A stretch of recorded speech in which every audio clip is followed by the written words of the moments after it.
ลี้ยวไปเบิ่งแคมน้องข้างกุกไม่ใหญ่โอ้ยละน้องเศร้าไพ่ห้องให้ทำกลางไซฟอนเราคงหมดความอดทนกับสิ่งใดสิ่งหนึ่งมาคิดเบิ่งแล้วเขาก็ยังเข้ามาถามโอนน้องคนงามน้องเศร้านี้เองพอถามเบิ่งแล้วน้องบอกว่าโซแซดเพราะผู้ชายโซแบดเปลี่ยนใจเป็นคนอื่นทุกๆค่ำคืนต้องมานั่งคอยท่าบอนที่เคยบอกว่าที่เฮาซ่องหักกันคืนวันนั้นน้องคงลืมบ่ได้อีกยูนิตทุกคลายก็ให้ไปเลยกับสายฝนอย่าไปสับไปส้นกับสุดรอบอดีก็ในค่ำคืนนี้ฝนนั้นตกอยู่บ่อเสาแต่พอเมื่อหุ่งเสาฟ้าก็แจ้งสว่างเฮาก็พอมีทางที่มีความสดใสเจ้าจะให้ปวดใจในมือฟ้าลั่งฝนไอ้นี่แหละสิเป็นคนที่จะคอยอยู่เคียงข้างจะบ่ปล่อยให้อ้างว้างเปล่าเปลี่ยวเดียวดายย้อนบ่มีผู้ชายคนเดียวอยู่ในโลกเขาจึงได้ให้โศกให้เศร้าไปซักเอาไว้โอกาสหน้าไอ้สิพาไปเที่ยวจะบ่ไปคนเดียวสิเอาน้องไปนำให้แกไปนำดูไปก็ไปพอเจ้าคอยทุ่มเทฮักเจ้าเพื่อเสริมพลังฮักเฮาแต่เจ้านั้นมาเปลี่ยนไปเจ็บครั้งนี้คอยก็พอเข้าใจว่าควรเลือกใครแบบใดเพื่อได้คนดีมาเป็นแฟ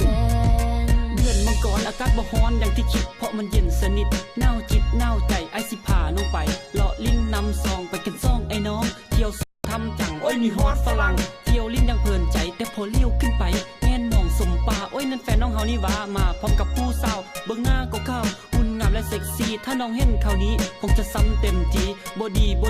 แบบนี้มันบ่ดีเฮาต้องซอกวิธีอย่างนี้ดีกว่าแต่มันซ้ำยิ่งกลัวพอเห็นแฟนเฮายังลิ้นกับผู้บ่าวเอ้าหล่อสละเอาค่อยรู้สึกปวดร้าวแซ่บจริงๆ I am going to walk slow มาฮอดข่าวนี้แฟนเฮ็ดให้โมโหโอปาติโถมาเฮ็ดกับไปจนได้โอ้ยค่อยใจหายยักดึงแค้นมาด่าค่อยอยากจะด่าค่อยอยากจะว่าให้สมใจ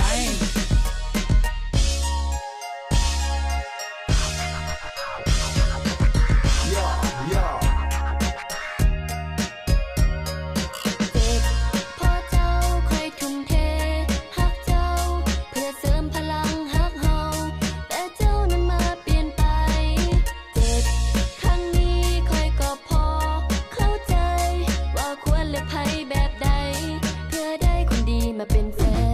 นสวยแท้ๆขนาดนี้ฮอนมาเพิ่งเย็นแต่ก็ยังได้เห็นภาพใจบาดตาโอวาสนาส่งไอ้น้องแซมเศร้าพระพุทธเจ้าหรือว่าเทวดาที่ได้ปั้นแต่งมาให้ฮักนี้ต้องคมคืนคนเศร้าต้องทนยืนอกหักอยู่ข้างถนนคนมีฮักก็ยิ้มคนบ่ยิ้มก็อกหักมันคือเกมคมหักพวกเขาไพ่ออกไพ่บัดนี้ต้องห้องให้วันหน้าสมบังก็มีเพียงคมบังมีชีวิตในโลกนี้มันต้องมีจักปีที่จะกลายเป็นของทานลืมเรื่องหวานๆมาเริ่มต้นชีวิตใหม่แล้วจะสิภูมิใจ